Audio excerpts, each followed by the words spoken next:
하나님 말씀 보겠습니다. 신약성경 누가복음 제1장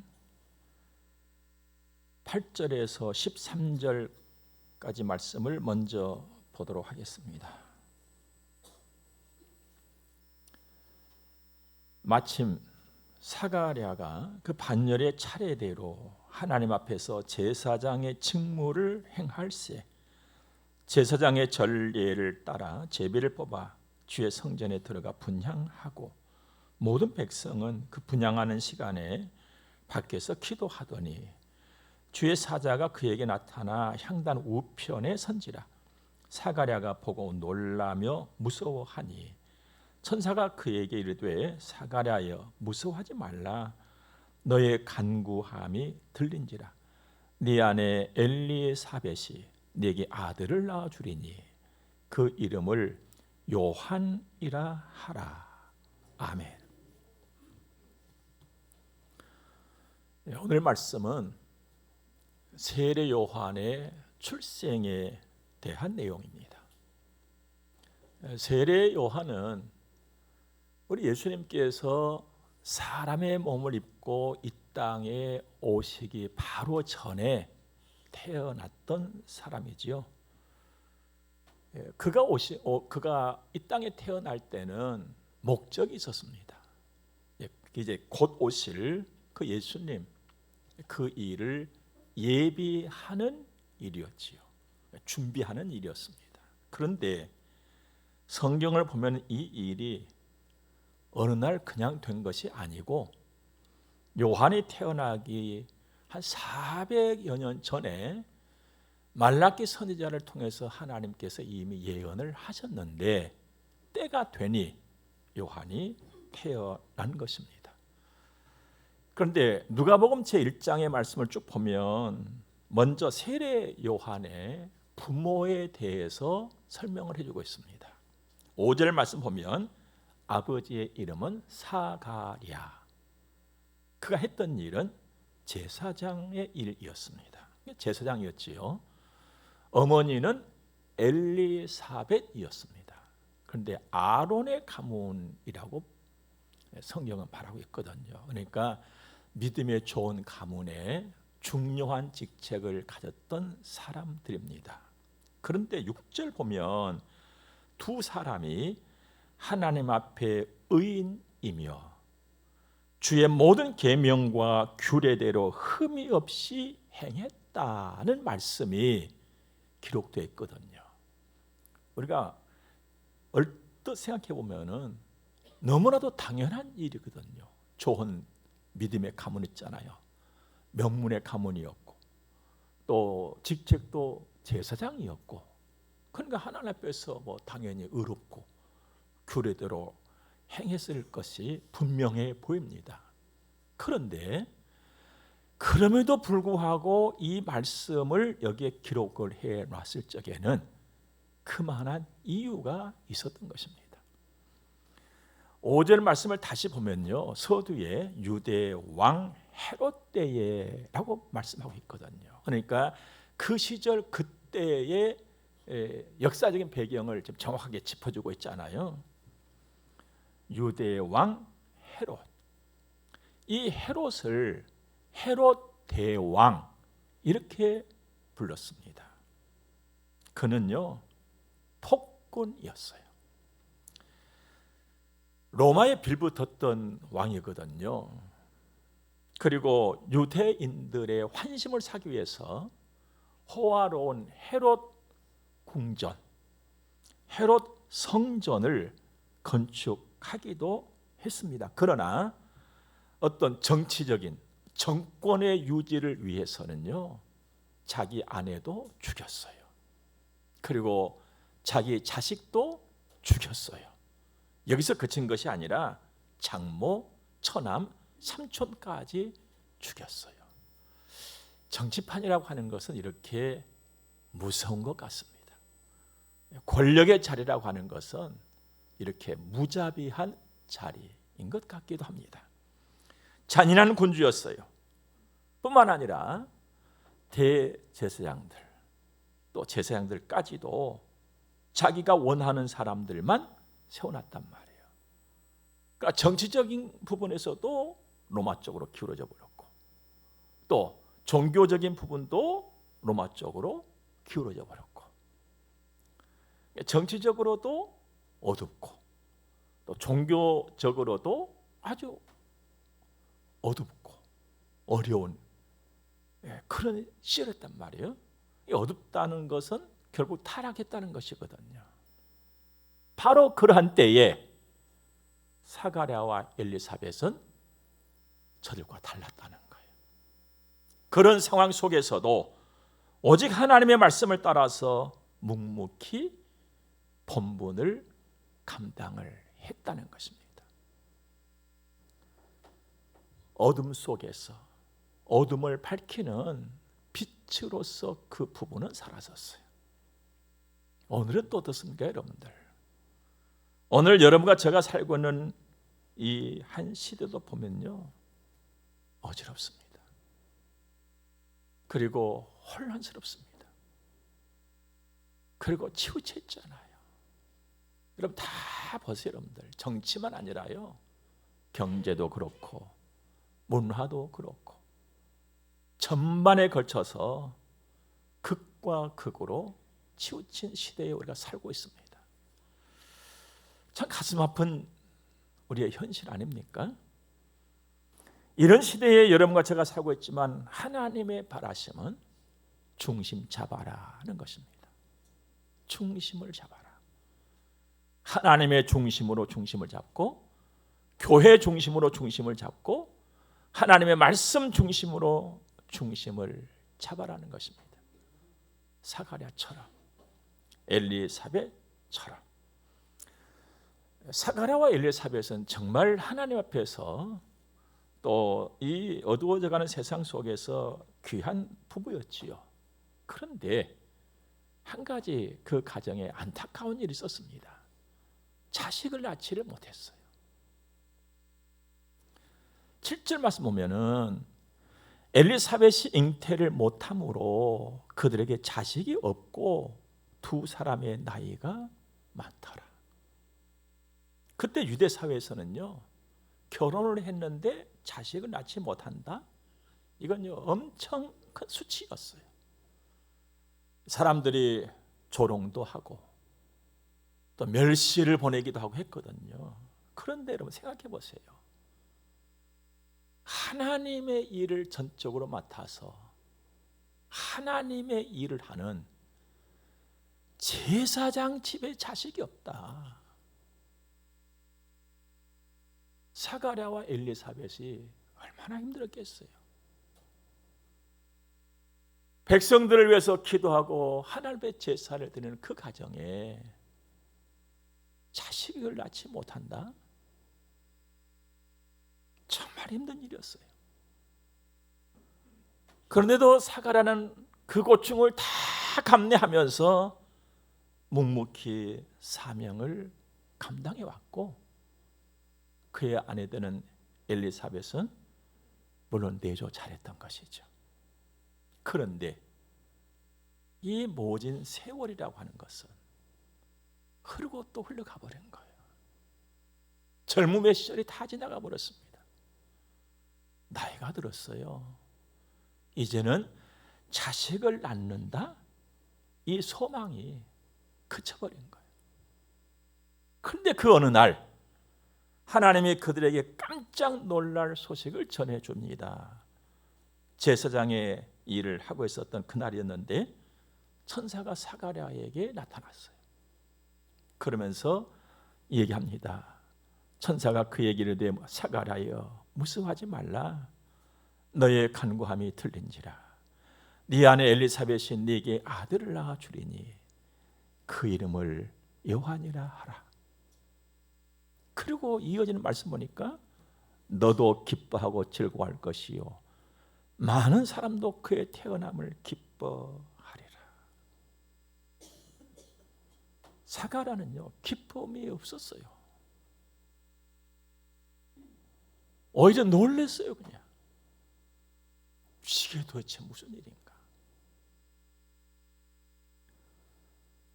또 17절 말씀 보면은 태어날 그 아들이 엘리야의 심령과 능력을 가지고 태어난다고까지 선사가 이 얘기를 해줘요.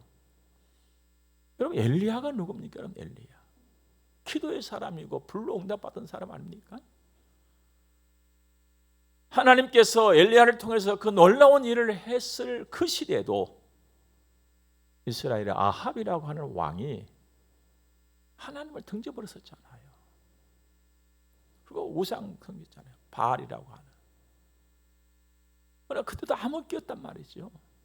백성들도 왕을 따라서 하나님 등져버리고 다 바알을 섬기고.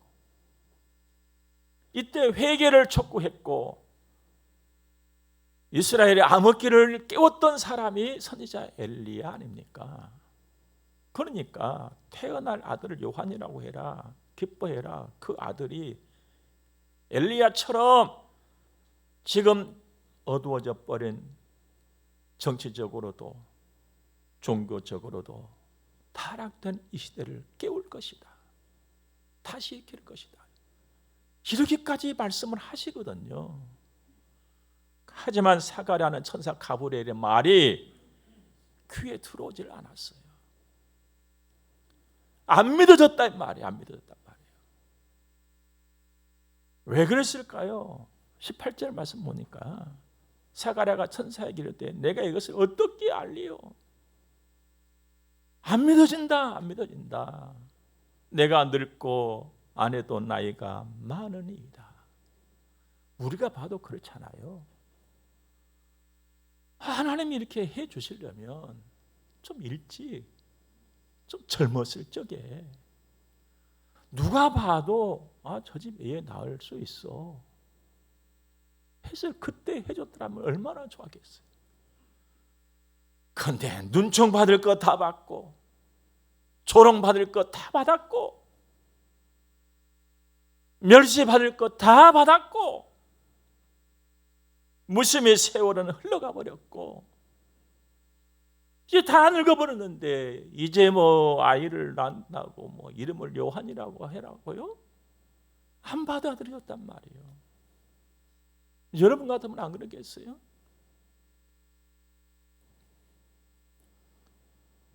현실적으로 안 맞아요. 도무지 맞지는 않아요. 아무리 생각해봐도. 그런데 여러분 하나님께서는 지금도 이렇게 나의 현실과는 전혀 맞지 않는 일을 또 맞지 않게 일을 하시는 것처럼 보여지고 느껴질 때가 얼마나 또 많습니까? 그래서 작은 나는 아파하고 아쉬워하고 혼란스러워하고 막 흔들리잖아요. 하나님을 믿는 믿음으로 산다는 거 참 쉽지 않구나. 하나님 의지하면서 산다는 것 또한 쉽지 않구나. 하나님이 일하시는 걸 보니까 도무지 마음에 들지 않은 거예요. 이런 푸념과 이런 느낌과 이런 경험을 가지고 살고 있는 우리들 아닙니까? 원래도 이런 마음을 가지고 살아왔고요. 그러면서도 오늘 이렇게 예배당에서 우리가 만나고 모이고 예배를 드린다는 것은 물론 우리의 애씀과 믿음 없지 않아 있지요. 하지만 저는 기적이다 싶어요. 그런데도 우리가 하나님 앞에 와 있는 것은 기적이다. 은혜의 기적. 이것 말고는 딱히 어떻게 설명할 길이 없어요. 믿음의 주인이 하나님이신 것 정말 다행이다. 믿음의 주인이 하나님이신 것이 정말로 다행이다. 내가 주인이었더라면 거덜나 버렸을 거야. 이미 우리 믿음 다 거덜나 버렸어요. 내가 주인이었더라면. 그런데 하나님께서 거덜날만 하면 다시 또 붙잡아 주시고 거덜날만 하면 또 붙잡아 주시고 그래서 오늘 여기까지 왔어요. 이게 은혜 아닙니까? 오늘 말씀도 보면은요, 의심하는 사가랴에게 한 개 증표를 주시는데 요상한 증표를 또 주세요. 아이를 낳을 때까지 말을 못하게 하신 거예요. 이게 너무 센 것 아니에요? 20절 말씀 보니까 보라, 이 일이 되는 날까지 네가 말 못하는 자가 되어 능히 말을 못하리니 이는 네가 내 말을 믿지 아니함이거니와 때가 이르면 내 말이 이루어지리라 하더라. 물론 하나님께서는 이렇게까지 해서라도 믿게 하실 작정이셨는데 사가랴 입장에서 볼 때는 너무 아픈 일 아니냐 이 말이에요. 아니 애 낳을 때까지 말을 못하게 하신다니 하나님. 우리가 봤을 적에도 이상한 증표 아니에요 이거? 왜 하나님 이렇게 일하시냐고. 좀 잘 대해주면 안 됩니까? 따뜻거려주고 걱정하지 마. 나만 보고 있어. 이 한마디면 얼마나 좋아요. 그런데요, 하나님의 사랑과 하나님의 열심이 이렇게 나타난 거예요. 이렇게까지라도 해서 그를 깨우고 싶었던 것이죠.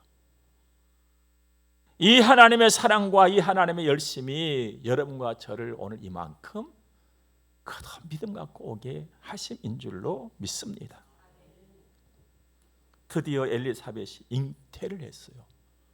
놀라운 일이 벌어졌지요.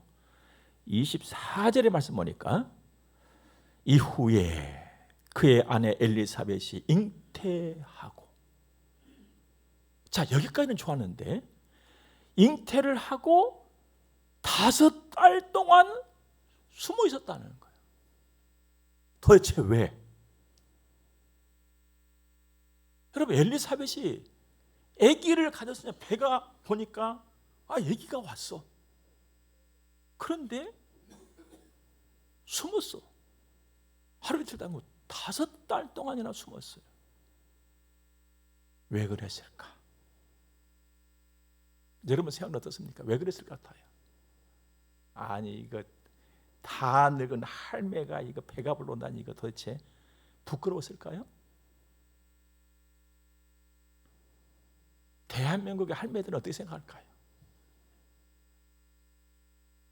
오늘 여기 계신 여러분들 어떻게 생각하시겠어요? 이제 할매가 다 돼가지고 온다는 얘기도 못나, 누가 봐도 얘기도 못나, 이제 그 나이가 다 먹어버렸어.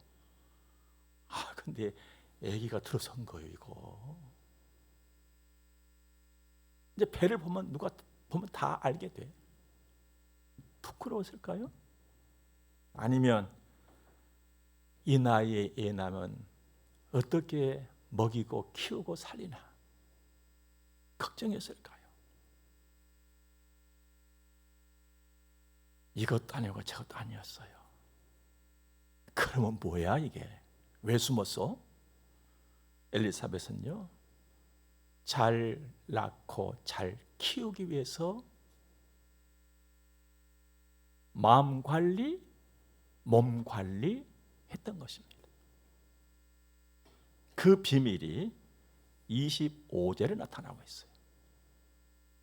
주께서 나를 돌보시는 날에 사람들 앞에서 내 부끄러움을 없게 하시려고 이렇게 행하십니다. 지금이라도 이제라도 내 부끄러움을 없게 해주신 하나님, 그 하나님 바라보고 5달 동안 감사하면서 자중했다 이 말입니다. 은혜 입은 사람이 가져야 될 정말 아름다운 모습을 보게 됩니다. 여러분 우리는요, 은혜를 받으면 어때요? 은혜를 받으면 기쁨이 오거든요. 얼굴이 달덩이처럼 밝아져요. 그리고는 막 뛰지요. 그러다가 며칠 있으면 또 다 쏟아버려요. 오늘 자중이 약해요. 엘리사벳을 통해서가 반드시 배워야 될 일입니다. 은혜를 받았으면 깊이 자정해야 돼요. 은혜가 스미고 은혜가 쌓여서 그것이 힘으로 나에게 나타나도록 조심하는 거예요. 기도하는 거예요.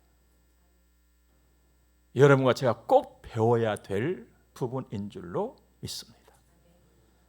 드디어 이제 아기를 낳았어요. 57절 말씀 보니까 엘리사벳이 해산할 기한이 차서 아들을 낳으니 아들을 낳았어요. 이제 아들을 낳고 나니까 이제 뭐 해야 돼요? 이제 이름을 지어야 돼. 이름을 지을 시간이 온 겁니다. 이제 이름을 지을 시간에 그냥 가족들이 나타나서 거들죠. 뭐 한마디 거듭니다. 아버지 이름을 따라서 사가랴라고 이름 지읍시다 했더니 엄마 된 엘리사벳이 아니요, 이 아이는 요한이라고 해야 됩니다 하니까 가족들이 펄쩍 뛴 것이죠. 아니 지금까지 우리 가문에 요한이라고 하는 이름은 없었지 않소. 이것을 보면 그때 그들에게도 오늘 우리처럼 어떤 돌림 또는 어떤 내력 이런 것들을 상당히 중시 여겼던 것 같아요. 그러니까 아이를 낳은 기쁨은 뒷전이 돼버렸고 있자. 이름을 또 어떻게 할 것이냐, 이걸 가지고 이제는 왈가왈부하는 시간이 됐습니다. 그러자 한 사람이 얘기를 하죠. 그럼 지 아비한테 한번 물어봅시다. 근데 지 아버지 지금 사가라는 지금 말을 해요, 못해요? 아직까지 말을 못하고 있는 상황인 거예요. 그래서 요한에게 얘기를 하니까 말은 못하죠. 그러니까 글 쓸 수 있는 노트하고 펜을 달라고 이제 얘기를 해요. 그래서 이제 노트와 펜을 사가랴 그 애기 아빠에게 전해주니 이제 노트에다가 글을 쓰는 거예요. 딱 두 글자에서 요한 이렇게. 그래서 사람이 깜짝 놀랐어요. 아니 우리 집안에 요한이라고 하는 이름은 전혀 어울리지 않는데 요한이라고 한다니 놀랬지요. 그런데 더 놀랄 일이 생겼습니다. 순간 사가랴의 혀가 풀리고 입이 열려서 말을 하기 시작한 거예요. 하나님께서 말씀하신 그대로 일이 돼버렸단 말이에요. 더 놀라운 것은 입을 열어 말을 하는데 하나님을 찬송했다는 것입니다. 엄청난 일이 벌어졌어요.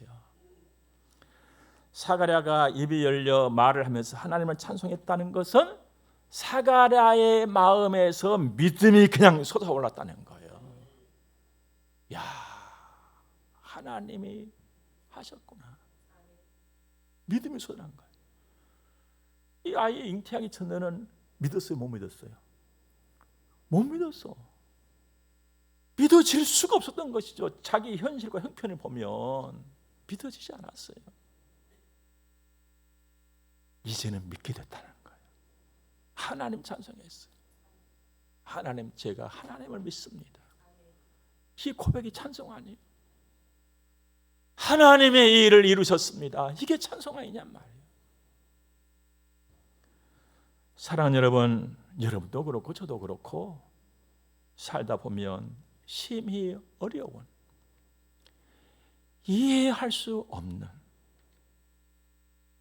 일이 있기도 하고 그런 일들을 만나기도 합니다. 하지만 하나님을 외면하지는 맙시다.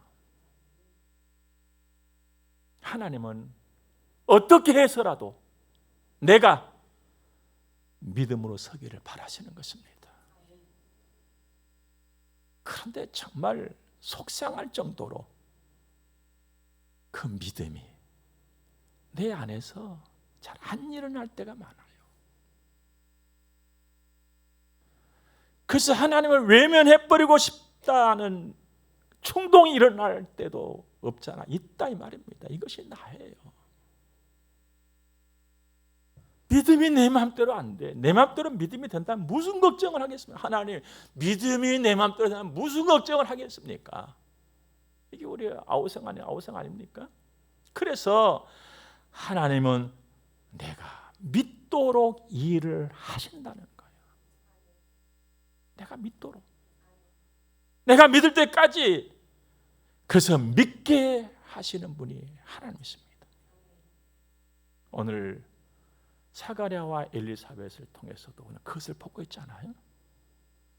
이 믿음, 오직 믿음으로 하나님이 주신 나의 자리가 있어요.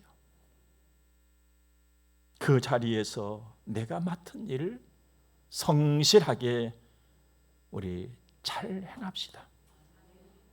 하나님은 여전히 일하고 계십니다. 오늘이 12월 첫 주일이죠. 12월이 오면은 우리는 예수님 오신 날을 기억하고 함께 기뻐하는 성탄절을 눈앞에 두고 있습니다. 성탄. 우리 예수님께서 오신 그날을 바라면서 준비하는 우리 설렘. 그 예수님을 바라면서 준비하는 그 설렘이 우리 모두에게 가득히 더해지기를 주님의 이름으로 축복합니다. 함께 기도하겠습니다. 좋으신 하나님, 은혜로우신 우리 아버지께 감사드립니다. 오늘도 귀한 말씀으로 은혜를 입고 그 하나님의 사랑과 하나님의 열심을 내 안에 또 담습니다. 주님 만져주심을 기대하면서 감사합니다. 이제 헌금 드려 봉헌하겠습니다. 우리 주님 받으시고 영광 중에 복을 내려 주옵소서. 예수님 거룩하신 이름으로 기도드립니다. 아멘. 우리 축복을 받겠습니다. 교회 머리가 되시는 우리 구주 예수 그리스도의 은혜와 하나님 우리 아버지의 무한 극진하신 사랑하심과 성령님의 감화 교통하심이 하나님의 거룩한 자녀들의 머리 위에 이제로부터 영원토록 함께 있을지어다. 아멘.